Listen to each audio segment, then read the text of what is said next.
How to leave WhatsApp group without anyone knowing. Hey everyone, this is Kate and welcome back to another video, and in this video I will guide you how you can leave WhatsApp group without letting anyone know that you have left the group.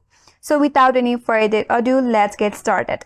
First of all, launch the WhatsApp application in your mobile device and make sure that you log into your account. From your chat page, head over to the group that you want to leave. Then navigate to the top of this page, tap on your group name. Once you land on this page, scroll down a bit and there you will have an option as exit group. Tap on it. Here it says only admins are notified that you have left a group and the others won't be notified that you have left a group.